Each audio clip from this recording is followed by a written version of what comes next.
Our next speaker is Guy McLendon with the Libertarian Party. Guy first joined the Libertarian Party in 1980 and has since served in the following capacities: 6 years as county chairman in the Houston area, 6 years on Texas LP State Executive Committee, including 2 years as state vice chairman. Guy was appointed 3 times by Texas to serve on the Libertarian National Platform Committee. He served 2 years on their national committee as a region alternate and helped to recruit the former governor of New Mexico, Gary Johnson, to seek the office of president in 2012. Guy then served as Governor Johnson's Texas campaign director. His only official post here in Calcasieu Parish at present is contact. Guy. Thank you, all of you. In America today, what are the 2 main types of political views? Anyone? Question? 2 main types of political views. Okay, there you go. That's an answer. I would submit for your consideration that a better answer is libertarian as opposed to totalitarian. The political map is not a line, it's an XY graph. And so there's lots of exceptions to left and right. Benjamin Franklin was a libertarian, my role model. Libertarians are like most of you. We want establishment politicians to just leave us alone. There's 2 types of political activists: those who just want to be left alone and those who just won't leave you alone. Libertarians are the latter type. Our proposals for public policy are based upon timeless principles. The first is the non-aggression principle. That says you have the right to do whatever you choose so long as you do not violate the rights of another. Your life is your property. The government does not own you on a timeshare basis. Your life does not belong to Big Brother. Now, unlike social conservatives, libertarians are tolerant. Even if someone's lifestyle seems perverse or self-destructive to us, we will not put them in jail for that. If there is no victim, there is no crime. To counter self-destructive choices, we rely upon family and local persuasion, not legal paternalism. We do not believe in the nanny state. However, we would use the force of law to prosecute real criminals, to defend our homes and our nation. The legitimate power of government is derived from the rights of individuals. For example, your right to self-defense can be delegated to a cop, but you cannot delegate what you don't have.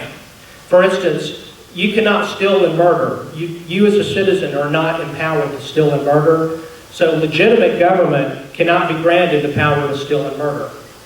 My fellow Americans, please stop swallowing the dogma, liberal versus conservative. What's important, are you going up or are you going down? Are you going up towards Benjamin Franklin or are you going down toward Joseph Stalin?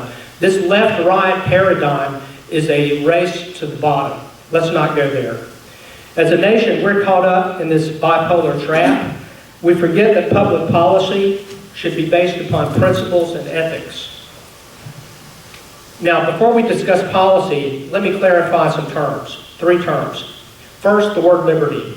That's having maximum freedom, but with only minimum government sufficient to protect the rights of individuals.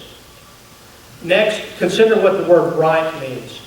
My right does not impose a duty upon you to fulfill that right. To do so would subject someone to involuntary servitude, a violation of the 13th Amendment and unethical.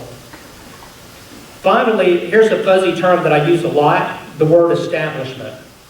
What the word includes is congressional leadership of both the Democrat and Republican Party, and I'm not talking about people here in this room. I'm talking about the top congressional leadership. Second is the Board of Governors of the Federal Reserve banking system. Third, top decision makers in both the military-industrial complex and the mainstream media. And, of course, those people that hoodwink the public and perpetuate a fraud on the American voter, the Commission on Presidential Debates. They are part of what I call the establishment. Now let's talk about public policy. I've got 7 issues. First, we would mandate a full annual audit of the Federal Reserve. Today, the Federal Reserve can print and dispose of $1 trillion with 0 congressional oversight. Their books cannot be checked. And then they can print another trillion and devalue your money in your bank and print another trillion. Why is this important to you? Anyone, why is this important to you? Inflation is right.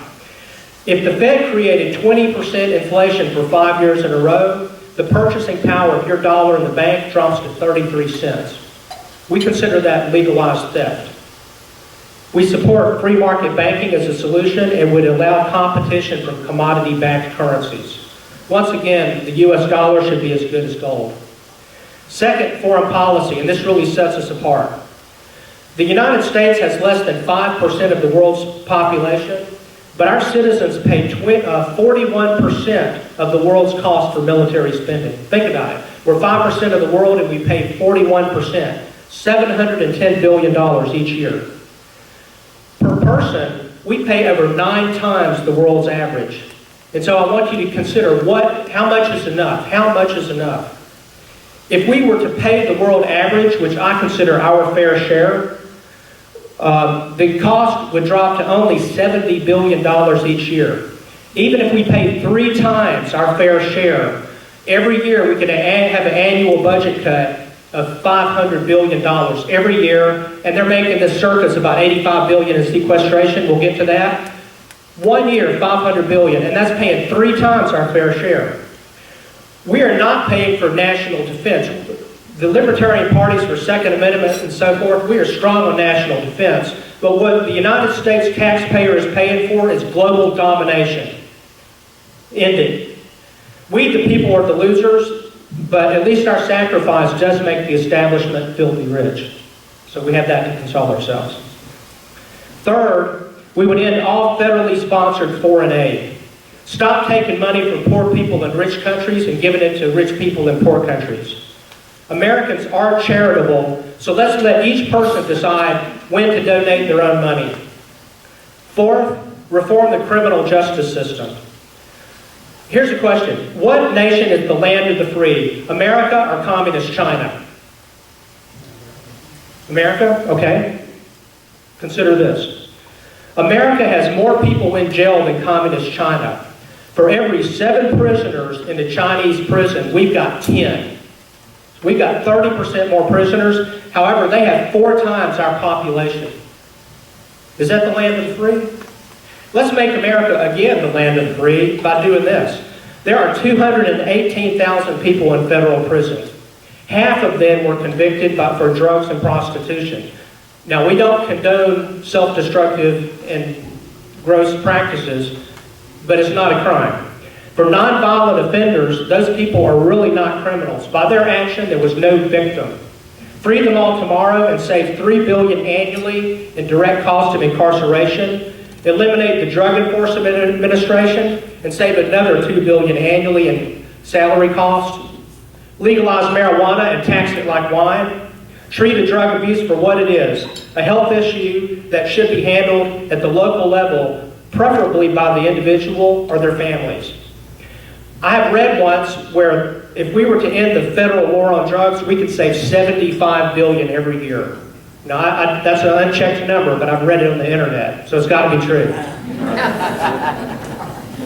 All this hoopla about sequestration, end the drug war, and it's solved right there, bam. Fifth policy is end corporate welfare. It destroys the free market's ability to allocate resources and drives up cost. End the bailouts of private business by government. Investigate and prosecute white-collar crimes committed during the recent financial bailouts. 6, we would eliminate the Federal Department of Education, whose budget is about $70 billion. Not all of that can be cut. A lot of that is actually federal grant money for students and so forth, but a lot can be cut. According to a 2001 study by the University of Southern California, they looked at 12 nations. The United States was #1 in spending for students, but our math scores were 3rd from the bottom. Think about it. Most extreme example, Russian students match us in math and science, but we outspend them by 4 times. Spending more money on education is not the right answer. Centralized planning stifles innovation and drives up cost.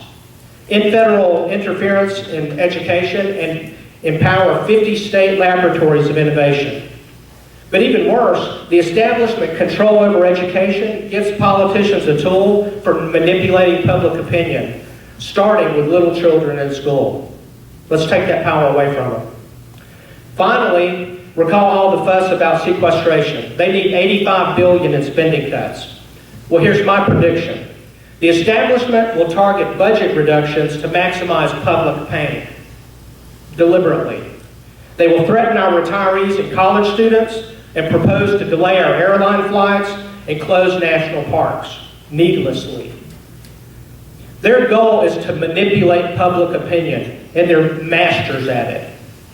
And the reason they're doing it is they want us to cry out for more government, giving them not only job security, but it's extremely lucrative. They make lots of money off of all this big government spending.